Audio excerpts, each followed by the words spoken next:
नमस्ते नमस्कार प्यारे दोस्तों। आज इस वीडियो में हम इग्नू फर्स्ट ईयर BGC 132 जो बुक है उसके ब्लॉक थर्ड के यूनिट फर्स्ट को पढ़ेंगे, जिसका नाम है दलित वॉइस। इस वीडियो में मैं आपको मतलब किस चैप्टर के बारे में पढ़ाऊंगी। ये जो चैप्टर है, ये जो यूनिट है, ये 2 से 3 वीडियो में क्या हो जाएगा, कंप्लीट हो जाएगा। ओके, तो वीडियो को देखने के लिए अंत तक बने रहे। वीडियो बहुत ही ज़्यादा इंटरेस्टिंग है और यूज़फुल है। तो चलिए आइए स्टार्ट करते हैं। इसमें ना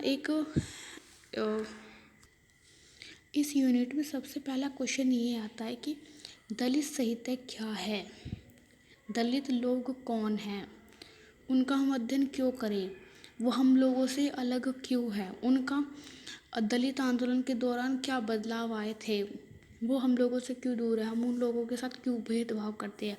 ये जो सारे क्वेश्चंस हैं ये हमारे माइंड में आते हैं और इसी चैप्टर में हम दलित वॉइस के बारे में पढ़ेंगे। इंट्रोडक्शन से स्टार्ट करते हैं। दलित क्या है, दलित वर्ड कहाँ से लिया गया है। दलित, अगर मैं बेसिकली बात करूँ तो दलित शब्द का जो अर्थ है वो टूटे हुए लोग हैं, यानी कि वे लोग जिन्हें आज तक समाज में सबसे नीच जाति का और सबसे बाहर और सबसे गंदा व्यवहार करा गया, जिन्होंने आज तक सिर्फ अन्याय, पीड़ा और अछूतों की तरह उनके साथ क्या करा गया, व्यवहार किया गया। तो उन लोगों को ही क्या कहते हैं, उन लोगों को ही क्या कहते हैं, दलित कहते हैं। यहाँ से हमारा एक क्वेश्चन भी कवर हो जाएगा कि दलित किसे कहते हैं, अगर क्वेश्चन में, अगर एग्ज़ाम में क्वेश्चन आए तो। आगे पढ़ते हैं। इसमें जो दलित लोग थे ना, उनके साथ भेदभाव किया गया, उनको उत्पीड़न का सामना करना पड़ा, उन्हें अधिकारों से, उनको भूमियों से क्या करा गया, दूर रखा गया, उनको वंचित रखा गया, उन पर उनका कोई भी अधिकार नहीं था। वो तो सिर्फ क्या करते थे, वो तो सिर्फ मरे हुए जीवों को और जो मर गए जीव या फिर खाल उठाना, नालियों को साफ करना, उनको ये सब काम दिए जाते थे और उन्हें गांव से दूर रहने के लिए कहा जाता था। अगर कोई भी दलित व्यक्ति गांव में आता था या शहर में आता था तो उसकी खबर पहले ही पहुंच जाती थी, ताकि गांव में अपवित्रता ना फैले, यानी कि गांव गंदा ना हो।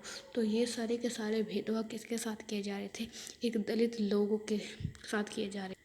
उसके बाद हमारा एक बेसिक टॉपिक आता है, एलेनोर जेलियट।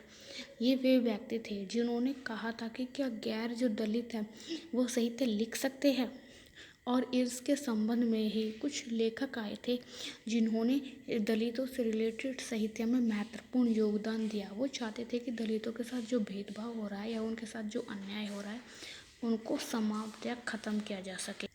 जो दलित साहित्य आंदोलन की शुरुआत है वो सबसे पहले महाराष्ट्र में होती है, लेकिन अब ये क्या हो गया, कर्नाटक, गुजरात आदि देशों में भी क्या हो गई थी, फैल गई थी। हिंदी और मराठी में दलित शब्द का अर्थ क्या होता था, कुचले हुए लोग, वे लोग जिन्हें अधिकारों से वंचित रखा गया था, दबाया जाता था उन्होंने हर प्रकार से।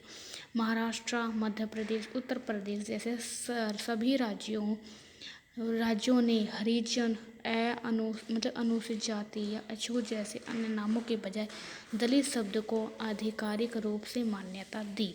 क्यों मान्यता दी, क्योंकि दलित जो थे ना वो अछूतों से भी बहुत खराब माने जाते थे, उनके साथ अछूतों जैसा व्यवहार किया जाता था। मतलब क्या होता था कि दलितों के साथ गंदा व्यवहार किया गया था।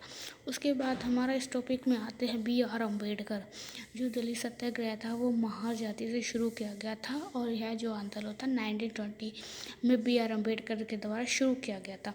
उसके बाद ये आंदोलन धीरे धीरे करके क्या हो गया था, पूरे भारत में क्या हो गया था, फैल गया था। आगे चलते हैं। महार जो जाति थी वो पश्चिम बंगाल में एक मतलब कि मराठी जाति थी और उनका काम क्या था, मतलब कि मरे हुए जीवों को उठाना, गंदी नालियों को साफ करना, और लोग उनसे अपवित्रता की भावना रखते थे, मतलब कि वो चौकीदारी करते थे। ये सारे कार्य उनसे क्या किए जाते थे, कराए जाते थे। उनके साथ बहुत ही ज़्यादा गंदा व्यवहार होता है। तभी बात आती है 19वीं यानी कि 19th सेंचुरी से पहले की बात आती है। महारों के एकमात्र रिकॉर्ड की गई आवाज़ चौक मेखला की थी, जो भक्ति आंदोलन के 14वीं शताब्दी के एक कवि संत थे। मतलब कि जो चौक मेला व्यक्ति था ना, वह बहुत ही एक अच्छा संत था, कवि क्या था, कवि संत था। लेकिन उसके साथ भी क्या किया जाता था, अछूतों के साथ व्यवहार किया जाता था। उसका ना ग्रामीण यानी कि पूजा पाठ में, भक्ति आंदोलन में उसका महत्वपूर्ण योगदान था।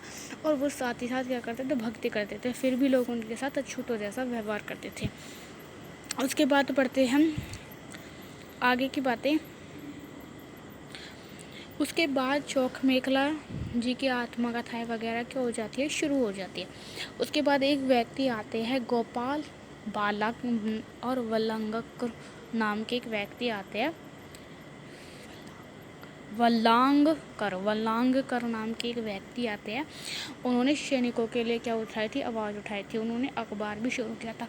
उन्होंने ये आवाज़ इसलिए उठाई थी क्योंकि जो हिंदू सेना थी या फिर जो हमारे भारत की सेना थी, उनके साथ भेदभाव किया जाता था।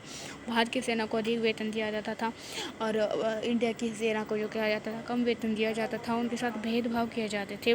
इसी के खिलाफ उन्होंने क्या करा था, लोगों को अवेयरनेस कराने के लिए कहा था कि लोग शिक्षित होंगे तो इनके साथ ऐसा कोई भेदभाव नहीं किया जाएगा, और ये हमें अगर अपने अछूतों की और ये जो दबदबे से बचना है तो हमें शिक्षित होने पर उन्होंने क्या किया था, जोर दिया था।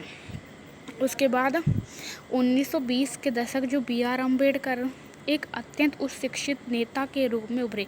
मतलब कि जो बी.आर. अम्बेडकर 1920 में आए थे और उन्होंने मतलब कि पीएचडी करी हुई थी, और उस समय उनसे ज़्यादा शिक्षित व्यक्ति कोई भी नहीं था। तो उन्होंने इस आंदोलन में क्या हुआ था, बढ़ चढ़ कर उन्होंने इस आंदोलन में भाग लिया था, और उन्होंने भी क्या, उनके साथ भी अछूतों जैसा व्यवहार किया गया था। तो उन्होंने भी अछूतों के व्यवहार को दूर करने के लिए अनेक प्रकार के आंदोलन चलाए थे।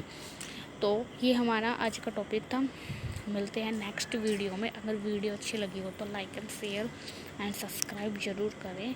मिलते हैं नेक्स्ट पार्ट में, तब तक के लिए धन्यवाद।